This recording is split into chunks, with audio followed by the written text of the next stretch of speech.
rendu manifeste. Mais le prophète ne pouvait jamais dire en vérité. Même pas Branham. Amen. Oh, je vais entendre un Amen. Même pas Branham. Parce qu'il était un prophète comme tous les prophètes. Il avait le ainsi dit le Seigneur. Mais Jésus avait le en vérité, en vérité. C'était le code pour emprunter le sens unique. Et il a dit, avec ça, j'ai le pouvoir de faire le sens inverse.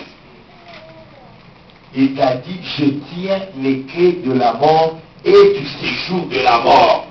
Tout pouvoir m'a été donné au ciel, sur la terre et sous la terre.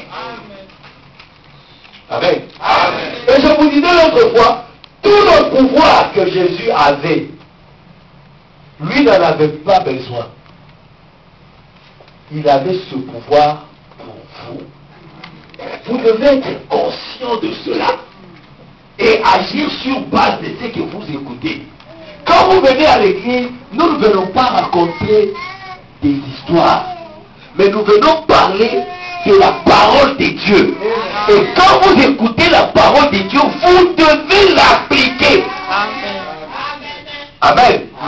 C'est alors que vous avancerez vers la maturation pour que Dieu puisse vous adopter. Le frère Branham dit, nous ne devons pas être des auditeurs oublieux. Vous écoutez la parole, elle passe comme si vous avez entendu, je ne sais pas moi, même le discours d'un chef d'État. Quand vous l'écoutez, vous faites quand même attention. Parce que s'il dit que désormais, à telle heure, on ne doit plus être en dehors de sa maison, vous êtes en dehors de votre maison, on vous arrête par la police.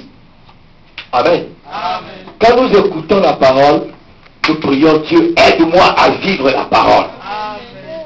Et cela doit devenir une vie en vous. Et j'avais dit ici que Jésus n'avait pas besoin de ce pouvoir. Parce qu'il était lui-même en vérité, en vérité. Il était Dieu. Mais il s'est fait homme. Il a eu tout le pouvoir. Ce pouvoir-là, c'était pour vous. Amen. Écoutez ce que le frère Branham dit dans Exposé. Exposé des 7 âges, paragraphe 61, page 61. Le frère Branham dit ceci.